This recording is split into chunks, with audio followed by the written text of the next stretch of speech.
Chers auditeurs de Radio Côte Caraïbe, nous voilà pour ce nouveau numéro de Chronique Arts avec Yolande Eliezer qui nous propose une exposition, L'autre Ouest, à la galerie Émergence Art à Pertubo. Alors, Yolande, on te connaît certainement pour plein d'activités. Moi-même, j'en ai découvert. Je peux dire artiste multiple, pluriel.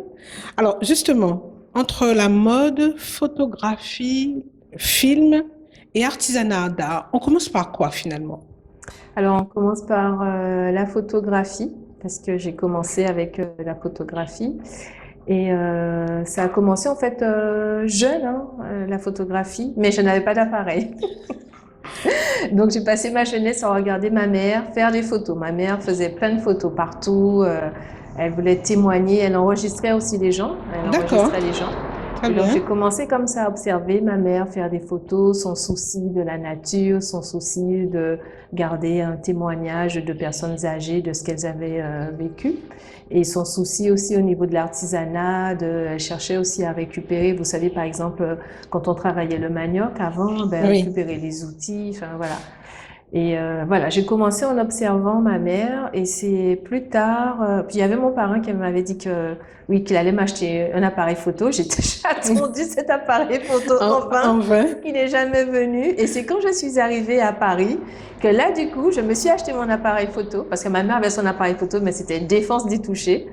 Et quand je suis arrivée à Paris, je me suis acheté mon appareil photo. Donc, c'était appareil photo film. On utilisait le film. D'accord. Et comme ça m'intéressait aussi le cinéma, enregistrer aussi bien le son que l'image et aussi raconter des histoires au niveau film.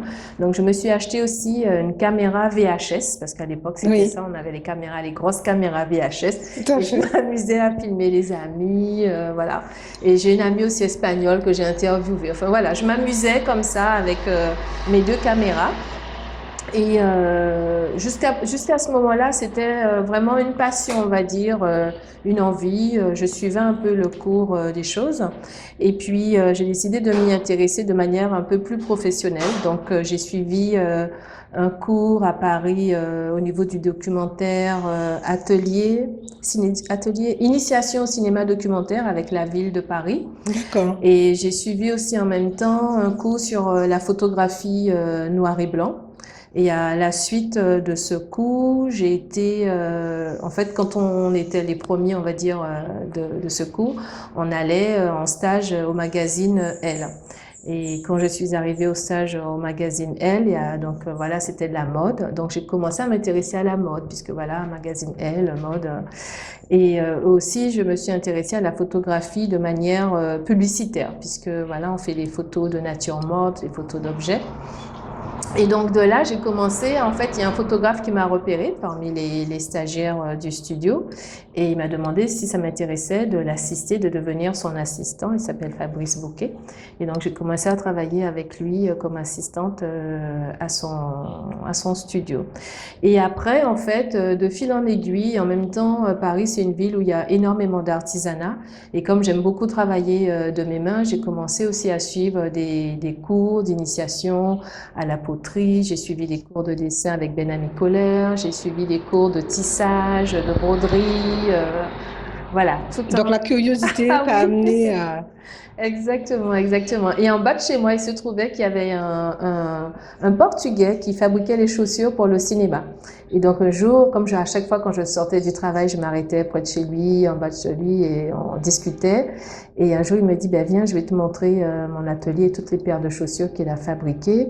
Et en fait, en même temps, à chaque fois quand je m'arrêtais, il me montrait des petites choses sur le cuir, la façon de faire les chaussures, pourquoi il faut mettre ainsi, pourquoi il y a tel outil, voilà.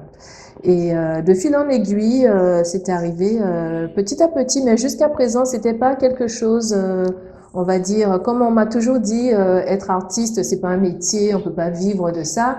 Donc moi, j'avais mon boulot à côté. Je travaillais dans une agence de com, auditoire, où on faisait des films d'entreprise. Donc je faisais mon Parce travail. qu'il me semble que tu as commencé par des études de marketing, Alors en fait, non, j'ai de ce fait que j'ai des compris. études de sciences politiques. J'ai D'accord. fait des études de sciences politiques parce que je voulais être journaliste. Donc, j'ai fait des études de sciences politiques. J'ai passé le concours pour entrer à l'école de journalisme de Paris. Donc, j'ai pas été prise parce que j'ai raté l'anglais, la partie anglaise. Et ensuite, j'ai continué, j'ai commencé à travailler justement j'ai postulé pour travailler chez Auditoire qui cherchait quelqu'un. Donc, j'ai postulé pour travailler chez Auditoire au niveau de la production des films pour les entreprises. Donc, voilà, c'était parfait puisque c'était dans un domaine Que tu voulais. qui m'intéressait. Et à côté de ça, je faisais mes ateliers d'artisanat, je allais voir toutes les expositions inimaginables. Je passais mes journées au Forum des images à regarder des films, à la cinémathèque. Voilà, j'ai fait, voilà. Vraiment, je me suis abreuvée d'images, de métiers d'art.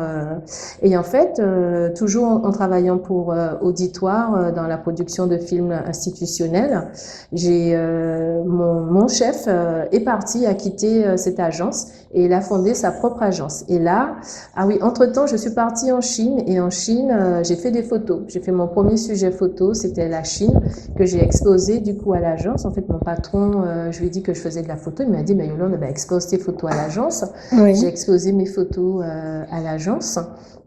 Et après, j'ai commencé aussi à travailler à l'agence en faisant de la direction artistique. Et donc, j'expose mes photos à l'agence. Mon chef s'en va.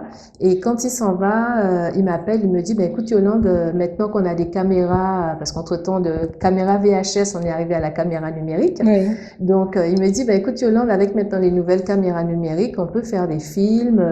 Ben, viens, ben, comme tu cadres très bien, ben, tu vas travailler avec moi, on va faire des films. Donc, je dis, ah ouais, ok, super, chouette. Et donc, j'ai commencé à travailler avec lui, à faire des films pour les entreprises et notamment Hermès. Et donc, qui dit faire des films pour Hermès? Donc, je vais dans les ateliers d'Hermès, je vois comment les artisans ils travaillent le cuir, Oui. les assiettes en porcelaine, le foulard, et je suis wow. Ah oui, je Émerveillée. suis émerveillée, je suis aux anges, je me dis voilà, mais c'est ça, j'ai envie de faire ça.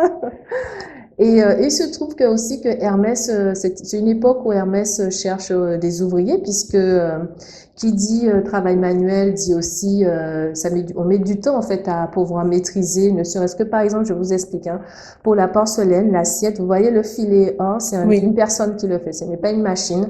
Et faire ça juste le filet or sur l'assiette, ça met des années à maîtriser le geste parce que le D'accord. monsieur il le fait à la perfection quoi. Très On dirait bien. même pas que c'est un humain qui fait ça. Juste Juste le filet or sur d'accord, l'assiette, il n'est voilà. pas aidé, par exemple, Non, non, d'un... non, non. Bon, je l'ai filmé, je pourrais Oui. vous montrer, mais il a le petit godet avec la peinture et tout, son petit pinceau, il plonge et il fait comme ça, mais vraiment d'un geste D'accord. Impeccable. impeccable, le truc parfait. Et donc, il dit qu'il faut 10 ans. Donc, pour le remplacer, il faut qu'il puisse fermer une personne. Bien sûr. Et la personne, il faut que cette personne, pour maîtriser ce geste, il lui faut 10 années, quoi.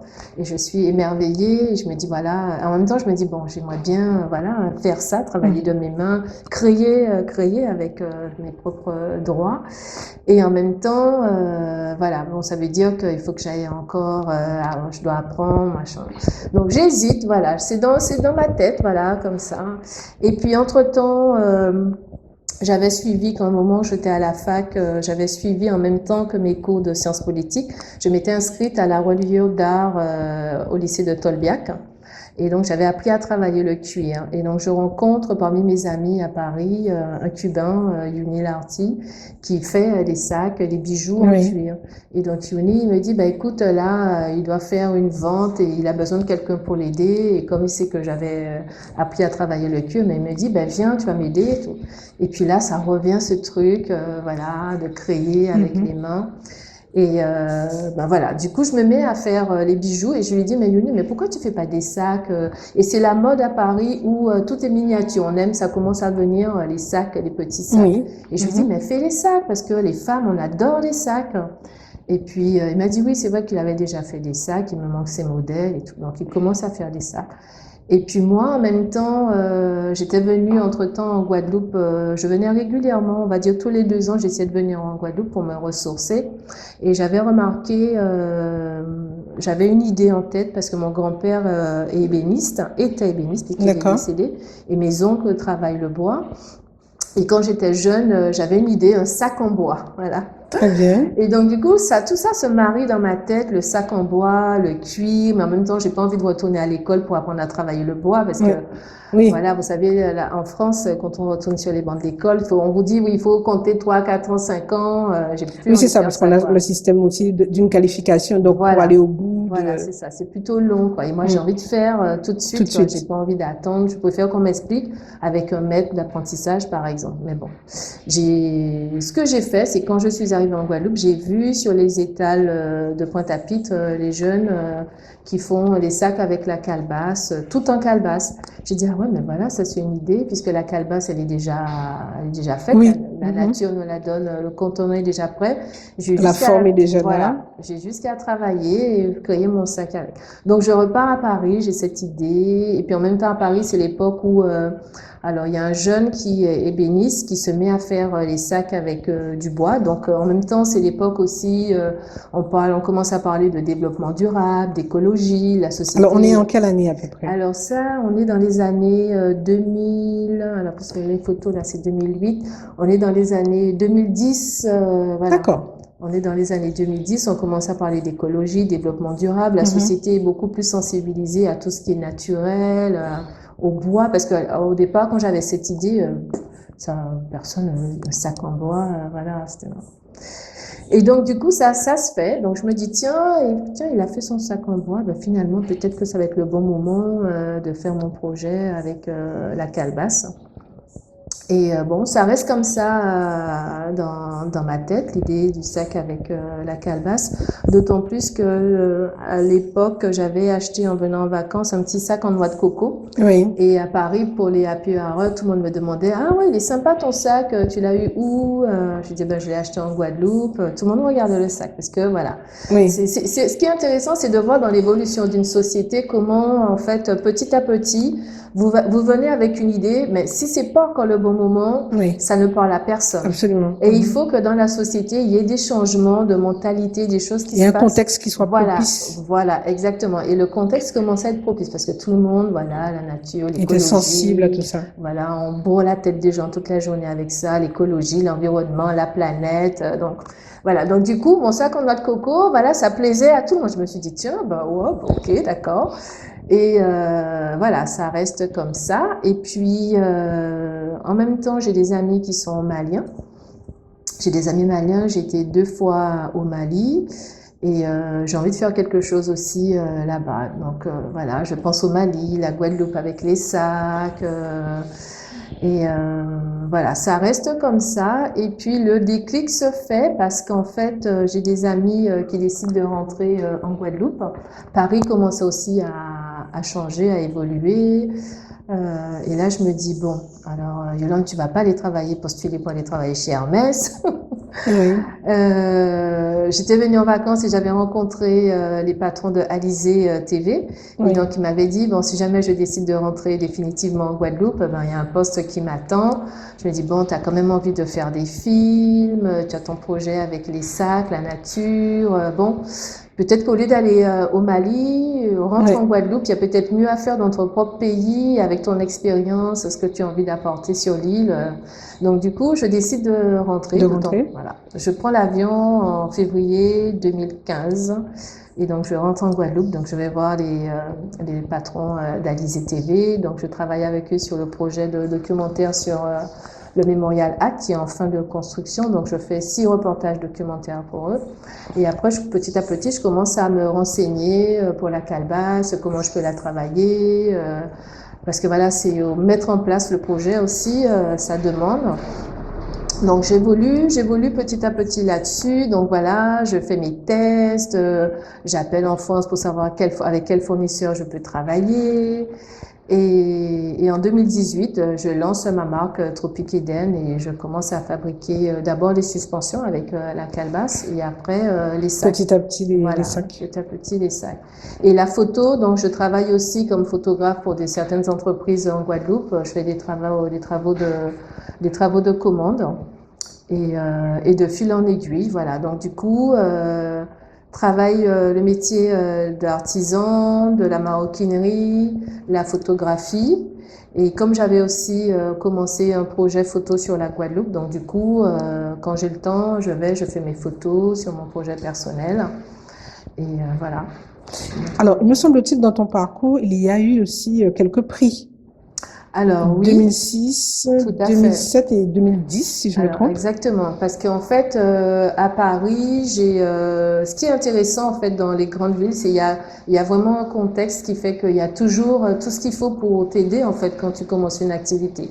Et donc il y a énormément de concours et passer des concours, j'ai fait énormément de ce qu'on appelle des revues avec des professionnels, ça te permet aussi de voir ton niveau, en fait, ce que Bien tu sûr. vaux à l'international.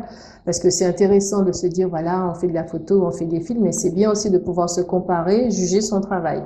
Et parce que je n'ai jamais fait de publication dans les magazines, j'ai toujours travaillé pour des entreprises, en Directement en fait. commande. Voilà, exactement. Et même si à côté, je fais ce qu'on appelle un travail personnel sur des thèmes qui m'intéressent, mais c'est intéressant de participer à des concours internationaux. Donc du coup, j'ai commencé à inscrire mes photos à des concours internationaux et j'ai eu des prix. Alors à Londres et aux États-Unis avec cette série, ben, cette photo a été primée et elle a été diffusée dans un musée du Texas, j'ai oublié le nom de la ville. Mhm. Donc la photo a été diffusée dans ce musée. J'ai participé aussi, bon, il y en a plein, parce que en fait entre 2000, je crois que c'est entre 2006, 2006 et je sais plus 2010, 10. voilà, je m'inscrivais à plein de concours et à chaque fois soit j'étais sélectionnée, soit j'arrivais en premier, en deuxième ou en troisième. Et je fais aussi de la vidéo et donc j'avais inscrit aussi une vidéo que j'ai faite pour le décès de ma mère, que j'ai participé au concours Sony Award et en fait la vidéo avait été primée. La seule chose, c'est que j'ai utilisé une musique qui n'est pas une musique libre de droit. D'accord. Et donc, ils m'ont dit, votre vidéo a été sélectionnée, mais la musique, on ne peut pas la diffuser parce qu'il y a des droits d'auteur sur la musique. Il faudrait changer la musique. Or, j'avais fait tout mon montage Oui. avec cette musique. Mhm. C'était compliqué d'en changer. Puis, j'ai pas du tout eu le temps de trouver autre chose qui puisse aller. Sinon, Aussi bien, oui. voilà, fallait tout Revoir le refaire et concept. voilà. Mhm. Donc, j'ai laissé tomber. J'ai dit, bon, ben, tant pis, hein, voilà. Qu'est-ce qui, à ton avis, au fur et à mesure, t'a permis d'attiser, d'affiner ton regard, si je puis dire comme ça, pour que finalement, on puisse mieux comprendre qu'est-ce qu'il en ressort d'une photo? Alors en fait, quand on photographie l'humain, il y a certes, dans la photo, on m'a toujours appris une chose. Il y a, en fait, une image parle de, alors quand tu fais une image, il y a ce que dit l'image et il y a Oui, tout ce qu'il y a autour. Donc après, c'est vraiment un choix en fait. Je montre ce qui est dans le cadre et je fais réfléchir la personne sur le hors cadre, ou bien je cible quelque chose de vraiment très précis dans l'image. Et en fait, moi, quand je fais mes images, j'essaie d'abord c'est une façon d'éduquer en fait le regard. Je cible l'image pour que la personne puisse comprendre en fait avec les éléments que je présente à l'image, puisse comprendre le sujet. Et j'essaie toujours de montrer le côté humain en fait, les choses qui sont invisibles quelque part, mais que ton cerveau puisse le détecter et l'analyser. Parce que souvent, quand on regarde un paysage, on regarde un paysage, on voit les arbres, mais on se dit qu'on n'a peut-être pas réfléchi, ce sont juste des arbres, mais le cerveau, il va beaucoup plus loin, en fait. Ton Bien cerveau, sûr. il se dit, ah oui, là, il y a un cocotier, il y a un machin. Il analyse ce que toi, tu regardes de prime abord, et lui, il analyse. Et même si tu n'en as pas conscience, tu gardes en mémoire cette image, et bien plus tard, eh bien, il y a des éléments dans ton cerveau qui vont te dire, ah, mais tiens, tu sais, la dernière fois, il y avait telle image, mais ça prouve que ben, là, tu es sur un terrain plus côtier, ou je sais pas quoi, bref. Oui. Ça te revient en mémoire et Mhm. c'est ce qui te permet d'analyser en fait. Et donc quand je fais les images, je fais très attention au cadre, à mon cadre et au sujet. D'accord. Est-ce qu'il y a des séries qui sont l'objet d'une longue réflexion? C'est-à-dire que tu as peut-être repéré une manifestation et tu vas y venir l'année d'après, ou est-ce qu'il y a des choses qui se font vraiment spontanément parce que là, tu sens qu'il y a quelque chose à saisir? Alors il y a les deux. Alors parfois en fait il y a des séries où je vais travailler sur l'image. Alors quand c'est un travail vraiment sur l'image, le côté, les couleurs, le mouvement qu'il y a dans l'image, là je vais réfléchir. Avant de faire la photo, je vais étudier mon sujet. Par exemple, j'avais fait toute une série sur. Alors à un moment j'habitais en banlieue. Et en fait, la banlieue, voilà, on part d'un point A à un point B, on va défiler la banlieue, c'est populaire, c'est des cités, Oui. tout le monde est en position de travail, on est un peu terne. Mhm. Et donc j'avais étudié, je m'étais dit, tiens, à l'image, comment je pourrais rendre cela à l'image? Et en fait, à chaque fois que je prenais le train, je réfléchissais comment, quel cadrage, quelle vitesse, quelle lumière je pourrais utiliser pour rendre un peu cela, quoi. Donc oui, il y a des sujets où il faut quand même qui te demandent de la réflexion, de l'étude. Et puis il y en a d'autres, ça peut être très spontané parce qu'effectivement sur le côté spontané, on va aller plus chercher des expressions humaines ou une lumière particulière ou une couleur parce qu'on est dans le moment, l'instant présent, quoi. Mais quand c'est l'instant présent, c'est vraiment sur les expressions humaines, quoi. À quel moment par rapport à la photo? Parce que la peinture, le peintre sait que voilà, son geste est abouti ou le tableau est complet parce que presque toute la toile est remplie, entre guillemets. À quel moment pour le photographe, on se sent on se sent que le travail est abouti et que là, on peut le présenter? Ah, c'est une grande question. En fait, tout dépend de ce qu'on a voulu exprimer. Alors, quand c'est du documentaire, alors selon l'angle qu'on a choisi, alors par exemple pour ce sujet, il n'est pas, alors là sur l'Oklahoma, on peut dire qu'il est abouti, mais sur le sujet en lui-même, les cow-boys noirs américains, il n'est pas abouti parce qu'en fait, quand ils sont arrivés, ils ont quitté les États du Sud, le Mississippi, la Georgie, la Pennsylvanie. Ils sont arrivés en Oklahoma. Après, une partie est restée en Oklahoma, mais il y a une partie des Noirs qui ont quitté l'Oklahoma. Peut-être au bout de peut-être 5 jours, ils se sont dit, ah non, mais on va aller voir plus loin comment c'est. Mhm. Donc, il y a toute une trajectoire, vraiment Une voilà, trajectoire. toute une trajectoire vers la Californie. Et là, il y a des points où il s'est passé des choses dans leur histoire jusqu'à la Californie. Et donc, mais j'ai pas fait cette partie. C'est cette partie qui manque à mon sujet sur les Mhm. Noirs américains. Mais sinon, en fait, après, quand on étudie son sujet, on sait quand on a terminé, quand on a tout dit, en fait. Quand on a montré tous les aspects qu'on voulait montrer, qu'on a tout dit, on s'est dit, bon, voilà, ben, j'ai fait le tour, j'ai plus rien d'autre à montrer, et voilà. Et là, c'est le cas. Il n'y a pas toutes les images, mais en tout cas, pour l'Oklahoma, c'est le cas, voilà. Très bien. Alors, donc, effectivement, tu ne t'es pas arrêté à la photographie, tu as aussi touché au film et maintenant un petit peu l'artisanat d'art. Euh, Qu'est-ce qui t'a amené justement, tu l'as un petit peu évoqué tout à l'heure, mais Tropic Eden, qu'est-ce que tu as voulu dire quelque part? Parce Alors, à chaque activité oui, artistique, oui. on a un message fort généralement qu'on veut Oui, c'est vrai. faire passer. Alors là, c'est un peu, on va dire, politico-mode. Ouais, Parce que voilà, quand on dit à Paris, donc Paris, la grande ville de la mode, des marques de mode, des maisons oui. de mode, des Le luxe couturiers, aussi. le luxe, Oui. voilà, les métiers d'art, tout ça. Donc on vit dans ce monde, d'autant plus quand on travaille dans ce milieu avec les personnes du magazine. Les filles, elles sont toutes bien habillées. Alors tout ça, je trouvais tout ça vraiment superbe, vraiment superbe. En plus, j'ai travaillé avec Jay Art, qui est un jeune styliste qui avait été sélectionné pour suivre un mentoring avec le magazine Vogue. Et donc voilà, donc je fréquentais ce milieu de mode. Et donc je me dis tout ça c'est superbe, mais Je me retrouvais pas, moi, en tant qu'antillaise, en tant que caraïbéenne, là-dedans. Je trouve ça très beau, Oui, les sacs, le travail du cuir, les vêtements, le stylisme et tout. Mais c'était très oui. occidental, en fait. Mhm. C'est pas du tout caraïbéen. Et je me dis, bon, quand même, ouais. Yolande, bon, c'est génial, tout ça, c'est super, mais et la Caraïbe et moi, enfin, comment je peux m'exprimer, comment je peux montrer que ben aussi dans notre région, la Guadeloupe, dans la Caraïbe, on peut faire de belles choses et surtout faire des choses qui Qui expriment nous notre ressemble. identité, qui nous Mhm. ressemblent. Parce qu'effectivement, il y a aussi l'Afrique, mais bon, même si j'ai des racines africaines, mais je ne suis pas africaine. J'ai des amis maliens et tout, j'étais tout le temps avec eux, Mhm. mais je sens bien que je ne suis pas non plus africaine parce il y a, comment Notre expliquer? forme d'existence qui n'est pas... Oui, une forme de pensée, une forme d'être qui n'est pas non plus la mienne, même si j'ai un ancêtre africain, mais j'ai perdu Oui, tout, toute la voilà, ferveur, oui, voilà, j'ai perdu en toute l'âme fait. quelque part Voilà, de... on n'a pas Mhm. gardé cette trace, on nous l'a pas donnée, on nous l'a enlevée en fait, hein. Donc du coup, je me suis dit, il faudrait que je puisse faire quelque chose qui montre mon identité, dont je puisse être fière. Je me dis, ben voilà, ben moi aussi, voilà, tac, tac. Oui, toi aussi, tu Mais oui, sais, du moi, chic, voilà, exactement. local. Local, et je suis fière de me balader avec mon sac Made in Guadeloupe qui représente la culture caribéenne. Et donc, du coup, c'est pour ça que, comme j'adore les sacs, en fait, Oui. et mon premier sac, c'est ma mère m'avait emmené à Pointe-à-Pitre. Quand je suis revenue, tu sais que je suis revenue en vacances en Guadeloupe, j'étais voir si à Pointe-à-Pitre le magasin existait toujours. Malheureusement, il n'existe plus. Et j'ai toujours ce sac, il est bien conservé quelque part.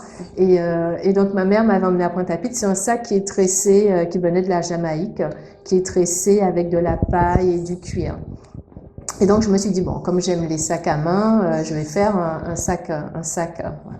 Et donc j'ai repris ce projet de sac avec la calebasse et le cuir, et je l'ai travaillé de telle sorte pour que on se rende compte que l'alliance, le cuir et la calebasse fonctionnent très bien et ça donne un très bel objet. Oui, en effet.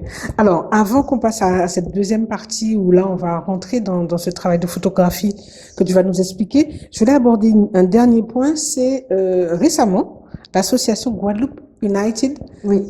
Pourquoi cette association? Alors en fait, alors pourquoi l'association? Euh, Pourquoi cette association? C'est une très bonne question. Alors, quand on est créateur, on a besoin aussi, on est souvent dans la solitude de la création, et on a besoin aussi par moments d'être entouré, d'être guidé, d'avoir un soutien technique, un soutien administratif, d'avoir aussi une espèce d'émulation, parce que Mhm. c'est très important en fait pour la création, être dans une émulation. Quand on vit à Paris, on a cette émulation. On a cette émulation. Quand on a besoin d'aide, il y a plein de structures pour Oui, pouvoir être aidé. Vous avez le choix entre les résidences, les ateliers, les stages. Tout ça, ça ne manque pas. Il y en a pléthore. Et quand je suis arrivée en Guadeloupe, je me suis retrouvée toute seule, voilà, à créer. Pas vraiment d'émulation non plus, parce que bon, chacun est dans son coin. oui, Et j'ai trouvé qu'en Guadeloupe, il y avait une espèce de peur. Alors surtout, tu dis pas ce que tu fais, tu racontes pas tes affaires, oui, donc je me oui. suis dit à un moment, mais excusez-moi, il y a un problème sur l'île.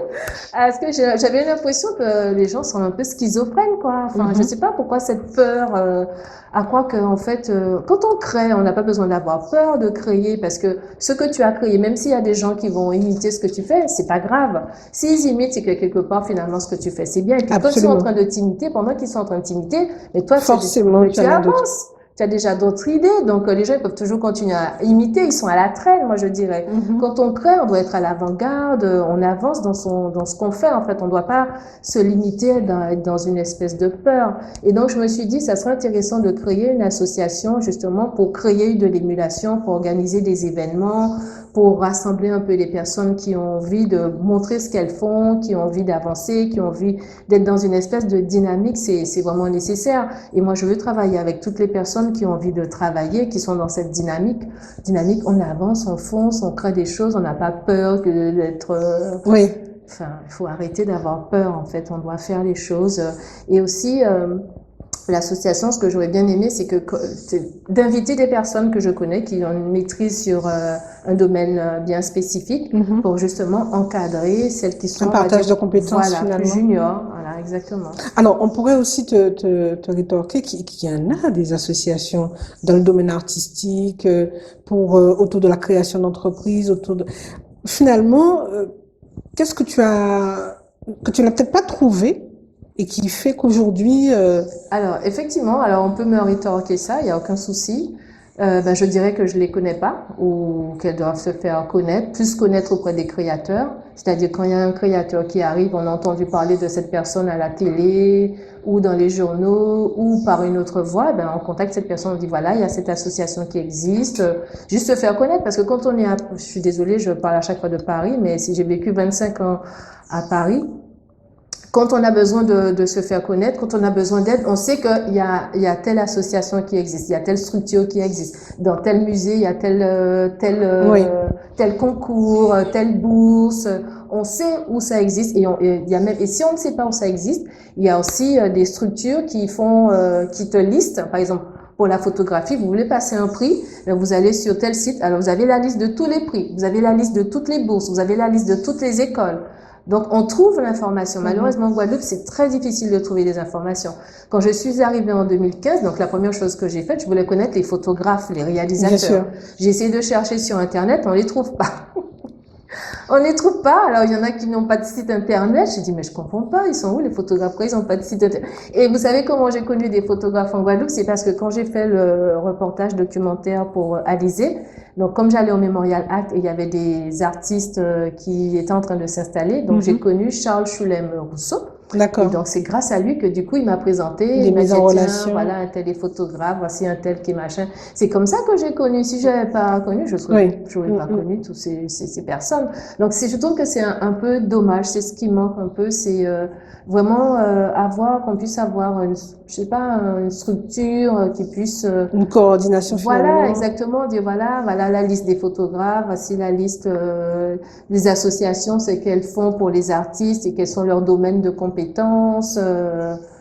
Ça serait Oui. bien, quoi, plutôt que d'avoir cherché. Mais c'est vrai, il y a une pléthore d'associations, mais on ne sait pas au final ce qu'elles font. C'est quand, par exemple, sur un groupe sur WhatsApp, on voit un flyer, ah, il y a telle association qui organise la fête de la nature, ou je ne sais pas quoi.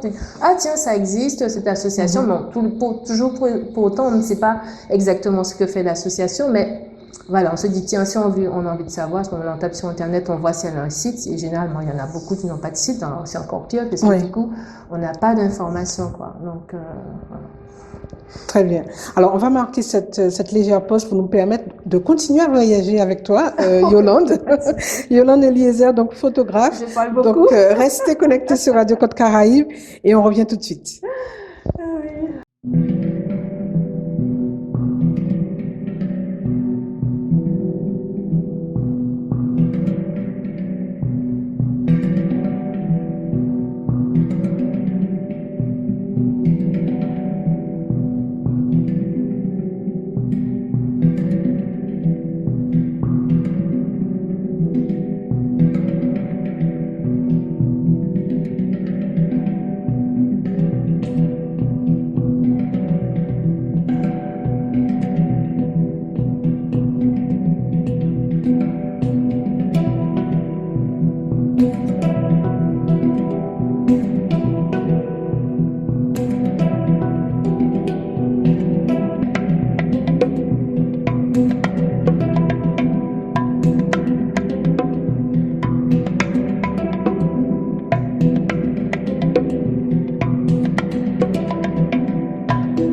Chers auditeurs de Radio Côte Caraïbe, sur ce numéro, nous sommes avec Yolande Eliezer, photographe et artiste pluriel, et qui nous présente donc une série d'images dans le cadre de son exposition L'autre Ouest, est à voir donc jusqu'au 1er juin 2023.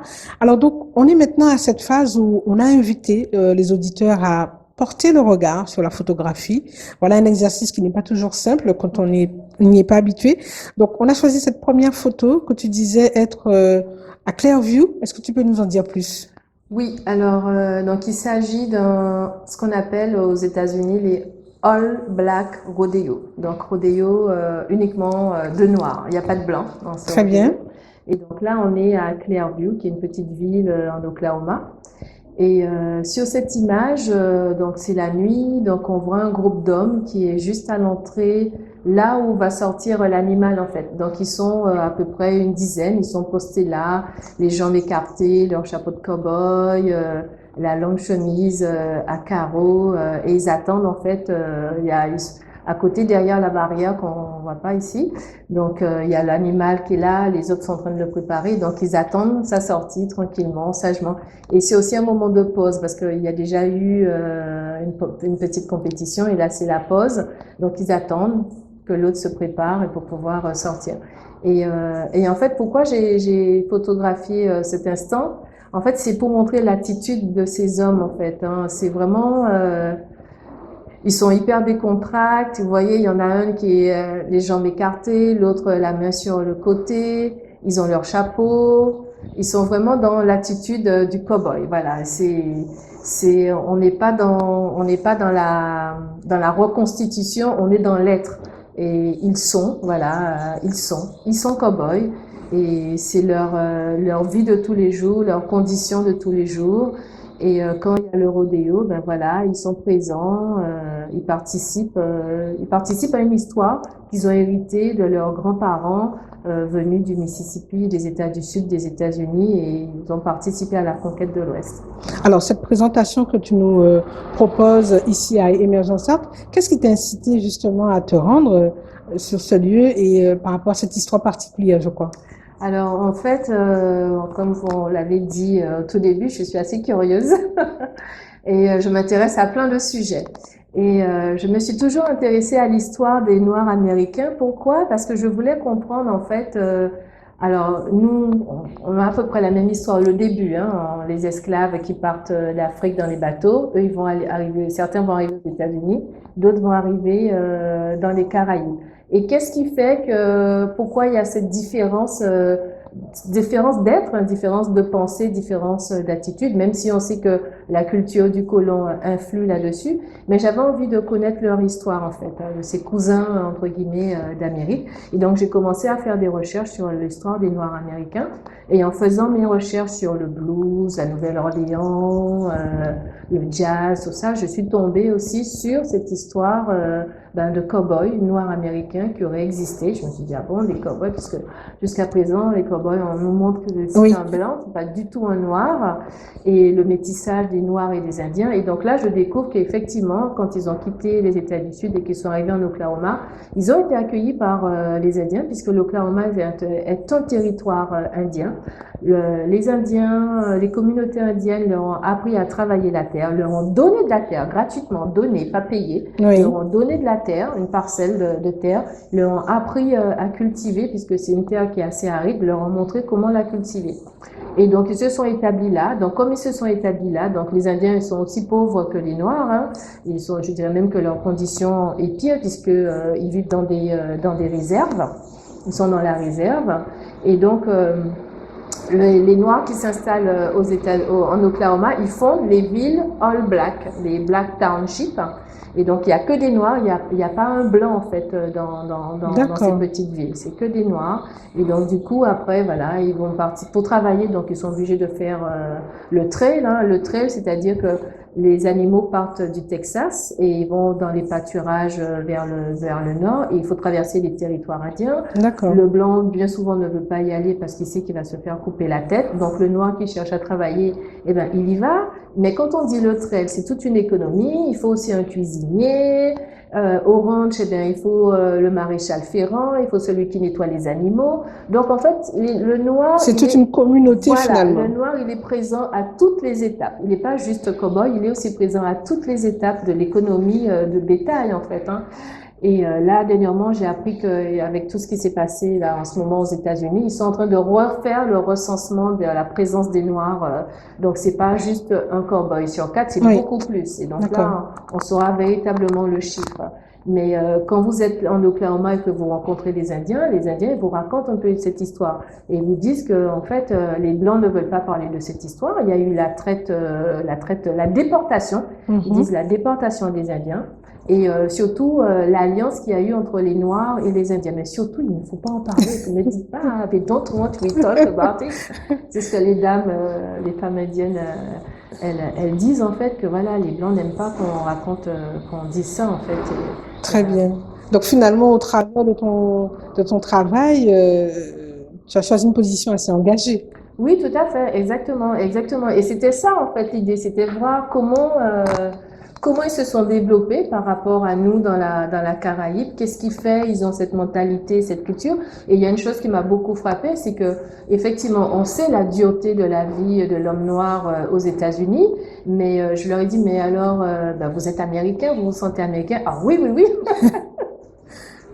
Ils se sentent vraiment américains. Franchement, faut pas leur dire qu'ils sont pas américains. Ils se sentent vraiment américains. D'accord. C'est comme les autres, hein. Ils sont Très bien. américains. Alors, pour ce travail que tu présentes ici, il t'a fallu combien de temps pour euh, immortaliser tous ces instants? Alors, je suis restée 1 mois et demi aux États-Unis, mais j'aurais bien voulu rester plus longtemps. Mais je suis restée. J'ai fait une sélection des rodéos qui se déroulaient en Oklahoma sur la période entre le mois de juillet et le mois d'août, en fait. Donc, je suis restée pendant cette période, voilà, presque 1 mois et demi pour faire ce reportage. Bien. Merci Yolande. On va passer donc à cette deuxième photo, deuxième image que tu as choisie de façon à présenter à nos auditeurs.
Donc, on passe maintenant à cette deuxième image que tu nous as choisie, Yolande.